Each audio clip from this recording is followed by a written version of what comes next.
ಎಲ್ರಿಗೂ ನಮಸ್ಕಾರ. ತುಂಬ ಖುಷಿ ಆಗ್ತಿದೆ ಮೊದಲನೇದಾಗಿ ಎಲ್ರಿಗೂ ನೋಡೋದಕ್ಕೆ. ಹಾಗೆ ಥ್ಯಾಂಕ್ ಯು ಎಲ್ಲರೂ ಬಂದಿದ್ದಕ್ಕೆ. ಸಾಂಗ್ ಫಸ್ಟ್ ಟೈಮ್ ಆ್ಯಕ್ಚುಲಿ ನಾನು ನೋಡಿದ್ದೀವಿ. ಅದಕ್ಕೆ ನಮ್ಮ ಮಾರುತ ಸಿನಿಮಾದ ಸ್ಪೆಷಲ್ ಏನು ಅಂತ ಹೇಳಿದ್ರೆ, ನನಗೆ ಯಾವಾಗಲೂ ಒಂದು ಮನ್ಸಾರ ಹೇಳ್ತಾರೆ, ಒಂದು ಖುಷಿ ಅನ್ನೋದಿಲ್ಲ, ಒಂದು ಭಯ ಏನಂತ ಹೇಳಿದ್ರೆ, ನಾನು ನೋಡಿರಲ್ಲ ಯೂಶಲಾಗಿ. ಬೇರೆ ಸಿನಿಮಾದ ನಾನು ನೋಡಿರ್ತೀನಿ ಯೂಶಲಾಗಿ, ನೋಡ್ಬಿಟ್ಟಿದ್ದು ಓಕೆ ಇದು ಹಿಂಗೆ ಬಂದಿದೆ ನಂಗೆ ಗೊತ್ತಿರುತ್ತೆ, ಸಿನಿಮಾ ನೋಡುತ್ತೆ. ಇದು ನೋಡ್ಕೊಂಡು ಎಕ್ಸೈಟ್ಮೆಂಟ್ ಇರುತ್ತೆ, ಕ್ಯೂರಿಯಾಸಿಟಿ ಇರುತ್ತೆ ಹೆಂಗಿದೆಯಾ ಅಂತ. ಫಸ್ಟ್ ಶಾರ್ಟ್ ಓಪನ್ ಆಗಿನ ಮುಂಚೆ ರಮೇಶ್ ಸರ್ ಒಂದು ಮಾತಾಡಿದ್ರು ನನಗೆ ಸಿಕ್ಕಿದಾಗ, ನೀವು ಲಿರಿಕಲ್ ವಿಡಿಯೋ ನೋಡಿ ಆಮೇಲೆ ನೀವು ಮಾತಾಡೋದ ನೋಡಿ ಅಂತ ಏನೋ ಹೇಳಿದ್ರು. ಜನರಲ್ಲ ಡಿಸ್ಕಸ್ ಮಾಡ್ತಾ ಇರ್ತೀವಿ. ಫಸ್ಟ್ ಶಾರ್ಟ್ ನೋಡಿದಾಗ ನನಗೆ ಒಂದು ಫೇವ್ರೇಟ್ ನಾನು ಶಾರ್ಟ್ ಓಪನ್ ನನ್ನ ಬೃಂದಾಗ ಹೇಳ್ತಾರೆ, ಪಕ್ಕ ಇದು ಯಾಕೋ ಕ್ರೇಜಿ ಆಗಿದೆ ಹೆಂಗೆ ಹೇಳ್ತಿರೋ, ಇನ್ನೂ ಸಾಂಗೇ ಸ್ಟಾರ್ಟ್ ಆಗಿಲ್ಲ ಅಂತ. ಇಲ್ಲಿ ಓಪನಿಂಗ್ ನೋಡಿ ಯಾಕೋ ಒಂದು ಫೀಲಿಂಗ್ ಬರ್ತಾ ಇದೆ ಅಂತ. ಫಸ್ಟ್ ಶಾರ್ಟ್ ಬೃಂದಾಗ ಒಂದು ಏನು ದೇವತೆದು ಒಂದು ಭಕ್ತಿ ಲುಕ್ಕಲ್ಲಿರೋದು ಒಂದು ಫೋಟೋ ನೋಡ್ಬಿಟ್ಟು ನನಗೆ ಅಪ್ಪ ಅನಿಸ್ತು. ಲೈಕ್ ಪ್ರತಿಯೊಬ್ಬ ಆ್ಯಕ್ಟ್ರಿಗೂ ಯೂಶಲಾಗೆ ಒಂದೇನೋ ಒಂದು ಡಿವೈನ್ ಫೀಲ್ ಇರೋ ಒಂದು ಲುಕ್ ಬಂದರೆ ಅದು ನೋಡೋಕ್ಕೆ ಒಂದು ಖುಷಿ.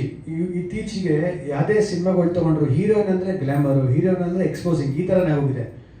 ಬಟ್ ಯಾವಾಗಲೂ ಹುಡುಗರಿಗೆ ಇಷ್ಟ ಆಗುತ್ತೆ ಅಂತ ಹೇಳಿದ್ರೆ, ಇಂಡಿಯನ್ ಹುಡುಗಿರು ಇಂಡಿಯನ್ ಕಲ್ಚರ್ ಇದ್ದರೆ ನಮ್ಗೆ ಹುಡುಗರು ಇಷ್ಟ.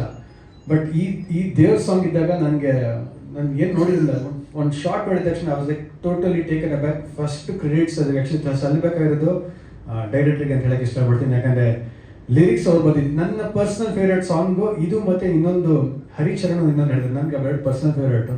ತುಂಬ ಇಷ್ಟ ಆಗಿದೆ ಲಿರಿಕ್ಸು. ಒಂದು ದೇವಿ ಮೇಲೆ ಹಾಡು ಮಾಡೋದು, ಸಿನಿಮಾ ಕತೆಗೆ ಸೂಕ್ತವಾಗಿ ದೇವಿ ಮೇಲೆ ಹಾಡು ಮಾಡೋದು ತುಂಬ ಕಷ್ಟ. ಬಟ್ ಕತೆಗೆ ಕರೆಕ್ಟಾಗಿ ಬ್ಲೆಂಡ್ ಆಗೋ ಥರ ಒಂದು, ಯಾಕೆ ನನಗೆ ಕತೆ ಗೊತ್ತಿದ್ದ ವಿಜುವಲ್ಸ್ ಎಲ್ಲ ನೋಡಿದಾಗ ತುಂಬ ಇಷ್ಟ ಆಯ್ತು. ಹಾಗೂ ಬೃಂದರ್ ಎಮೋಷನ್ಸು ಯಪ್ಪ ತುಂಬ ಚೆನ್ನಾಗಿ ಕ್ಯಾಪ್ಚರ್ ಮಾಡಿದ್ರು. ನನಗೆ ಆ್ಯಸ್ ಅನ್ ಆರ್ಟಿಸ್ಟ್ ನನಗೆ ಅನಿಸ್ತದೆ ಅಂದರೆ, ಬೃಂದ ಒಂದು ಒಳ್ಳೆ ಸಾಂಗ್ ಸಿಕ್ಬಿಡ್ತಲ್ಲ, ಒಂದು ಒಳ್ಳೆ ಪೋಸ್ಟರ್ ಸಿಕ್ಬಿಡ್ತಲ್ಲ, ನಮ್ದು ಯಾವ ಗುರು ಅಂತ ಕಾಯ್ತಾ ಇದ್ದೀನಿ. ಸೊ ಜೊತೆಗೆ ಎಕ್ಸ್ಪೀರಿಯನ್ಸ್ ಅಂತ ಹೇಳಿದ್ರೆ, ನಾರಾಯಣ್ ಸರ್ ಎಕ್ಸ್ಪೀರಿಯನ್ಸ್ ಅಂತ ಹೇಳಿದ್ರೆ, ಅವ್ರ ಜೊತೆ ಹೇಳ್ಬೇಕಂದ್ರೆ, ಫಸ್ಟ್ ಡೇ ಸೆಟ್ಟಿಗೆ ಬಂದಾಗ ನನಗೆ ಒಂದು ಅರ್ಥ ಆಗಿದೆ ಏನು ಅಂತ ಹೇಳಿದ್ರೆ, ಸರ್ಗೆ ಏನು ಬೇಕೋ ಅದೇ ಥರ ಆ್ಯಕ್ಟ್ ಮಾಡೋಕ್ಕೆ. ಯಾಕಂದರೆ ಯೂಶಲಾಗಿ ಅವ್ರು ಈ ಥರ ಅಂತ ಹೇಳಿದಾಗ ನಾನು ಏನೇ ಟ್ರೈ ಮಾಡೋದು ಅದು ವರ್ಕ್ ಆಗ್ತಾ ಇರಲಿಲ್ಲ. ಬಟ್ ನಾನು ಆ್ಯಸ್ ಅನ್ ಆ್ಯಕ್ಟರ್ ಏನೇ ಹೇಳಿದ್ರು ನಾನು ಕೇಳ್ತಾರೆ, ಓಕೆ ಇದು ವರ್ಕ್ ಆಗ್ತಾಯಿಲ್ಲ ಅನ್ಸುತ್ತೆ, ಇವರೇನು ಹೇಳ್ತಾರೆ ಅಂತ. ಬಟ್ ಒಂದು ನನಗೆ ತುಂಬ ಈಸಿ ಆಗಿದ್ದು ಅಂತ ಹೇಳಿದ್ರೆ, ವೇರಿಯೇಷನ್ಸ್. ಆ್ಯಕ್ಟ್ ಮಾಡೋದು ಈಸಿ, ಸುಮ್ಮನೆ ಏನೋ ಹೇಳಿದ್ರೆ ಏನೋ ಒಂದು ಮಾಡಿಬಿಟ್ಟು ರೆಫರೆನ್ಸ್ ಒಂದಷ್ಟು ಮೂವೀಸ್ ನೋಡೋಕ್ಕೆ ಏನೋ ಮಾಡ್ಬಿಟ್ಟು ಹೋಗೋದು. ಬಟ್ ವೇರಿಯೇಷನ್ಸ್, ಒಂದು ಡೈಲಾಗಲ್ಲಿ ವೇರಿಯೇಷನ್ಸ್ ಯಾರು ಕೊಡ್ತಾರಲ್ಲ, ಅದಕ್ಕೆ ನನಗೆ ನಿಜವಾಗ್ಲೂ ನಾನು ಟಿಲ್ ನೌ ನಾನು ವರ್ಕ್ ಮಾಡಿರೋ ಡೈರೆಕ್ಟರ್ಸಲ್ಲಿ ದ ಬೆಸ್ಟ್ ಡೈರೆಕ್ಟರ್ ನಂಗೆ ವೇರಿಯೇಷನ್ಸ್ ಹೇಳ್ಕೊಡೋದು ಹೇಳಕ್ಕೆ ಇಷ್ಟಪಡ್ತೀನಿ. ಮನ್ಸರ ನಾನು ಎರಡನೇ ಮಾತಿಲ್ಲ. ಜೊತೆಗೆ ಪ್ರೊಡ್ಯೂಸರ್ಸ್, ನಾನು ಏನಕ್ಕೆ ಇಲ್ಲಿ ಪ್ರೊಡ್ಯೂಸರ್ಸ್ ಹೇಳ್ತೀನಿ ಅಂತ ಹೇಳಿದ್ರೆ, ಇವಾಗ ಮಂಜು ಸರ್ ನಮ್ಮ ತಂದೆ ಅಂತಲ್ಲ, ನಾನು ಯಾವಾಗಲೂ ಪ್ರೊಡ್ಯೂಸರ್ ಅಂದರೆ ಅವರು ಪ್ರೊಫೆಷ್ನಲಿ ಕಾಸು ಇಸ್ಕೊಂಡಿದ್ದೀನಿ, ನಾನು ಫ್ರೀಯಾಗಿ ಆ್ಯಕ್ಟ್ ಮಾಡಿಲ್ಲ. ನಿಜವಾಗ್ಲೂ ಒಬ್ಬ ಪ್ರೊಡ್ಯೂಸರು ರಮೇಶ್ ಸರ್ ಮತ್ತು ಮಂಜು ಸರ್ ಎಷ್ಟು ಡೆಡಿಕೇಟೆಡ್ ಆಗಿದ್ದಾರೆ ಅಂದರೆ, ಡೈರೆಕ್ಟರ್ ಸರ್ ಅಂತ ಅವ್ರಿಗೆ ಪ್ರಾಣ. ನನಗೆ ಒಂದು ಮಾತ್ರ ಗೊತ್ತಂದರೆ, ಡೈರೆಕ್ಟ್ರ್ ಏನು ಹೇಳಿದ್ರು ಲೈನ್ ಪಾಸ್ ಮಾಡಲ್ಲ. ನಾನು ಆರ್ಟಿಸ್ಟ್ ಆಗಿ ಒಂದ್ಸರಿ ರಿಕ್ವೆಸ್ಟ್ ಮಾಡಿ ಹಿಂಗೆ ಬೇಕು ಅಂತ, ಆರ್ಟಿಸ್ಟ್ ನೋ, ಡೈರೆಕ್ಟರ್ ಅವ್ರು ಇವತ್ತಿಗೂ ಒಂದು ಹೇಳಿ ನನಗೆ ತುಂಬ ಇಷ್ಟ ಆಗಿದ್ದೇನು ಅಂತ ಹೇಳಿದ್ರೆ, ಇತ್ತೀಚೆಗೆ ಕೇಳ್ತಾರೆ ಏನು ಹೀರೋ ಯಾರು ಅಂತ. ಸಿನಿಮಾಗೆ ಅವ್ರು ಒಂದು ಹೇಳಿದ್ರು, ನಮ್ಮ ಕಥೆನೇ ಹೀರೋ ಸರ್ ಅಂತ. ನಿಜವಾಗ್ಲೂ ಅದು ತುಂಬ ಖುಷಿ ಆಯಿತು ಸರ್ ನಾನು ಹೇಳಿದ್ರು. ಯಾಕಂದರೆ ಇವತ್ತಿನ ದಿವಸಕ್ಕೆ ಎಲ್ಲ ಮಲ್ಟಿಸ್ಟಾರ್ ಹೋಗ್ಬಿಟ್ರಿ, ಎಲ್ಲ ಸ್ಲೋ ಮೋಷನ್ ವಾಕ್ ಆಗ್ಬಿಡ್ತು, ಯೂಟ್ಯೂಬರ್ಸೇ ನಮ್ಮ ತೆಗೆದುಬಿಟ್ರು ಶಾರ್ಟ್ ನಡ್ಕೊಂಬರ್ತಾ.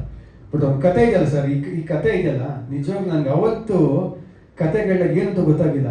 ಇವತ್ತು ನಡೀತಾರೆ ಎಲ್ಲ ಘಟನೆಗಳು ನೋಡಿದಾಗ, ಪರ್ಫೆಕ್ಟ್ ಕತೆ ಅಲ್ವಾ ಇದು ಬರೋದು, ಪರ್ಫೆಕ್ಟ್ ಕತೆ. ನಾನು ಲಕ್ಕಿ ನಂಗೆ ಸಿಕ್ಬಿಡ್ತಿದ್ದು. ದುನಿಯಾ ವಿಜಯ್ ಸರ್ ಜೊತೆ ಆ್ಯಕ್ಟ್ ಮಾಡಿದ್ದೀನಿ. ಚಿಕ್ಕ ವಯಸ್ಸಿಂದ ಅವ್ರನ್ನ ನೋಡ್ಕೊಂಡು ಬೆಳೆದವ್ರು ಹುಡುಗ ನಾನು. ಒಂದು ತುಂಬ ಕ್ಲೋಸ್ ಬಾಂಡ್ ಕೂಡ ಇದ್ದವು ನಾನು. ಅವರೆಲ್ಲ ಜೊತೆ ಆ್ಯಕ್ಟ್ ಮಾಡೋದು ಇದೆಯಲ್ಲ, ಅದೊಂದು I think it was blessing for me ಅಂತ ಹೇಳಕ್ಕೆ ಇಷ್ಟಪಡ್ತೀನಿ. ನನಗೆ ಚಾನ್ಸ್ ಕೊಟ್ಟಿದ್ದಕ್ಕೆ ಡೈರೆಕ್ಟರ್ ಹಾಗೂ ಪ್ರೊಡ್ಯೂಸರ್ಸ್ಗೆ, ಎಲ್ಲ ಟೆಕ್ನಿಷಿಯನ್ಸ್ಗೂ ಥ್ಯಾಂಕ್ ಹೇಳೋಕ್ಕೆ ಇಷ್ಟಪಡ್ತೀನಿ. ಇನ್ನು ತುಂಬ ಇದೆ ಈ ಸಿನಿಮಾದಲ್ಲಿ. ಯಾಕಂದರೆ ಇನ್ನೂ ಏನು ಬಿಡ್ತಾ ಇಲ್ಲ ಅವ್ರು. ಆ್ಯಕ್ಚುಲಿ ಒಳಗಡೆ ಮಿಷಿನ್ ಗನ್ನೇ ಇದೆ, ಸುಮ್ಮನೆ ಅವರು ನನ್ನ ಬುಲೆಟ್ ಹರಿಸ್ತಾರೆ ಅಷ್ಟೇ, ನನಗೆ ಗೊತ್ತು ಅಷ್ಟೇ. Thank you. ಈಗ ಹೀರೋಗಳಂದರೆ ಸಿನಿಮಾಗಳಲ್ಲಿ ತುಂಬ ಮೂಗು ತೋರಿಸ್ತಾರೆ, ಹೆಸರು ಸಾರ ಇದ್ದರೆ ಅದೆಲ್ಲ ಮೂಗಲ್ಲ, ಫಿಂಗರ್ ಹಾಕೋಕ್ಕಾಗಲ್ಲ. ಇಲ್ಲ ಸರ್. ಆಮೇಲೆ ಯೂಶಲಾಗಿ ಡಿಸ್ಕಷನ್ಸ್ ಅಂತ ಇರುತ್ತೆ ಸರ್ ಯಾವಾಗಲೂ. ನನಗೆ ಅದು ಕೆಲವು ಸತಿ ಅದು ತಪ್ಪಾದಾಗ ಅದು ಮುಕ್ತ ತೋರಿಸೋದು ಅಂತ ಹೇಳೋದು, ಕೆಲವು ಸತಿ ಅದು ಒಳ್ಳೆ ರೀತಿಲಿ ಅಂತ ಹೇಳೋದಲ್ಲ, ಸೀನಿಯರ್ಸ್ ಆ್ಯಕ್ಟರ್ಸ್ ಹೇಳ್ತಾರೆ. ಇವಾಗ ನಮ್ಮ ಸ್ಟೇಜರ್ಗೆ ನಾನು ಹೋಗ್ಬಿಟ್ಟು ಎಸ್ ಅದನ್ನ ಕೇಳೋಕ್ಕಲ್ಲ sir, because he has give legendary hits. I am just a newcomer ಅಷ್ಟೇ. ಸೊ ಒಂದು ಕ್ರಿಯೇಟಿವ್ ಒಂದು ಐಡಿಯಾಸ್ ಇಲ್ಲ ಐಡಿಯಾಲಜೀಸ್ ಅಂತ ಇರ್ತದೆ ಅದನ್ನು ಕೇಳ್ತೀವಿ ಯೂಶಲ್ ಆಗಿ. ಬಟ್ ಇವಾಗ ನಾರಾಯಣ್ ಸರ್ ಜಜ್ಮೆಂಟ್ ಮೇಲೆ ಫೈನಲ್ ಆಗಿ ಹೋಗೋದು ಎಂಡ್ ಆಫ್ ದ ಡೇ. ಯಾಕಂದ್ರೆ ಇವಾಗ ಏನೋ ಹೇಳ್ತೀನಿ ಸರ್ ಚೆನ್ನಾಗಿದೆ ಅಲ್ವಾ ಸರ್ ಅಂತ ಹೇಳ್ತೀನಿ, ಅವ್ರು ಆ ಕಡೆ ಇನ್ನೊಂದು ವೇರಿಯೇಷನ್ ಹೇಳ್ತಾರೆ. ಡಬ್ಬಿಂಗ್ ಮಾಡ್ತಾರೆ ಯೂಶಲ್ ತುಂಬ ಸತಿ ನಡೀತಾ ಇತ್ತು, ಹೇಳು ಚಿನ್ನ ಅಂತ ಹೇಳಿ ಈ ಥರ ಹೇಳ್ತೀನಿ ಸರ್ ಚೆನ್ನಾಗಿಲ್ಲ ಅಂತ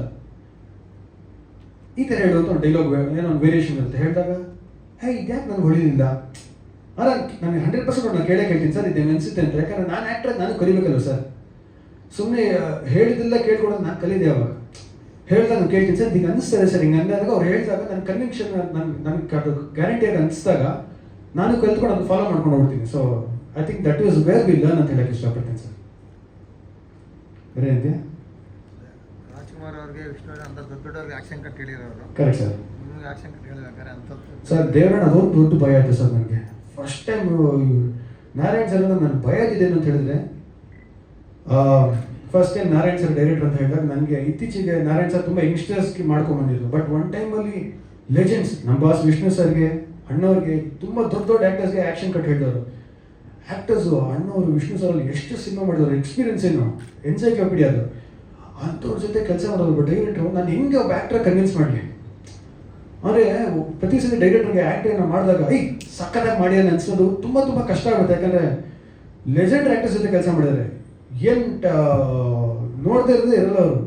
ನಾನು ಹಿಂಗೆ ಕನ್ವಿನ್ಸ್ ಮಾಡಿದ್ರೆ ದೊಡ್ಡ ಟಾಸ್ಕು. ಸೊ ನಾನು ಒಂದೇನು ಮಾಡಿದೆ ಅಂದರೆ ಸರೆಂಡರ್ ಆಗ್ಬಿಟ್ಟೆ. ಫಸ್ಟ್ 2 ದಿವಸ ಆ್ಯಕ್ಟ್ ಮಾಡಿ ಟ್ರೈ ಮಾಡ್ತಾ ಇದ್ದೆ ನನಗೆ ಗೊತ್ತಿರೋ ರೀತಿ. ಬಟ್ ಡೈರೆಕ್ಟ್ರು ಇಲ್ಲ ಇದು ಹಿಂಗೆ ಬೇಕು ಅಂತ ಹೇಳಿದಾಗ ಓಕೆ ಇದು ಸೆಟ್ ಆಗ್ತಾಯಿಲ್ಲ ಅವ್ರಿಗೆ ಇಷ್ಟ ಆಗ್ತಾಯಿಲ್ಲ ಅಂದಾಗ ಒಂದೇ ಹೇಳಿದ್ದು ಸರ್ ನೀವು ಏನು ಹೇಳ್ತೀರೋ ಅದು ನಾನು ಫಾಲೋ ಮಾಡ್ತೀನಿ ಅಂತ. ಸೊ ಇಡೀ ಸಿನಿಮಾ ಅವ್ರು ನಾಳೆ ದಿವಸ ಏನೇ ಅದು ಒಂದು ಅಪ್ರಿಸಿಯೇಷನ್ ಬರಲಿ, ಏನು ಪರ್ಫಾರ್ಮೆನ್ಸ್ ಆಗಲಿ, ಒಂದು ಕಾಮಿಡಿ ಆಗಲಿ ಮಾಡಿರೋದು ಒಂದು ಏನೇ ಅಪ್ರಿಸಿಯೇಷನ್ ಚಪ್ಪಾಳೆ ಬರೋದು ದೇವರನ್ನ ಅದು 100% ನಾರಾಯಣ್ ಸರ್ಗೆ ಸಲ್ಲಬೇಕು ಅಂತ ಹೇಳ್ತೀನಿ. ಯಾಕಂದ್ರೆ ಅವ್ರು ಏನು ಮಾಡಿದ್ರು ಅದನ್ನು ಕಾಪಿ ಮಾಡಿ ನನ್ನ ಸ್ಟೈಲನ್ನು ಆ್ಯಡ್ ಮಾಡಿ ಅಂತ ಹೇಳಕ್ಕೆ ಇಷ್ಟಪಡ್ತೀನಿ ಅಷ್ಟೇ. Thank you. Challenge sir, challenging ಏನು ಅಂತ ಹೇಳಿದ್ರೆ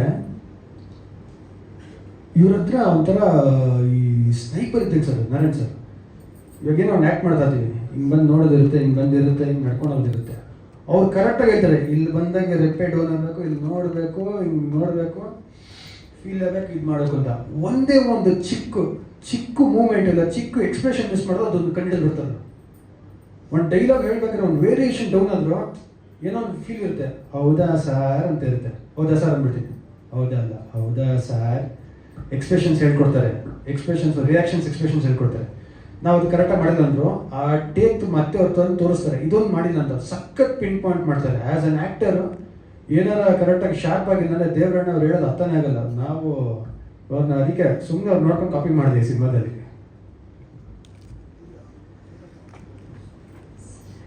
Any more questions?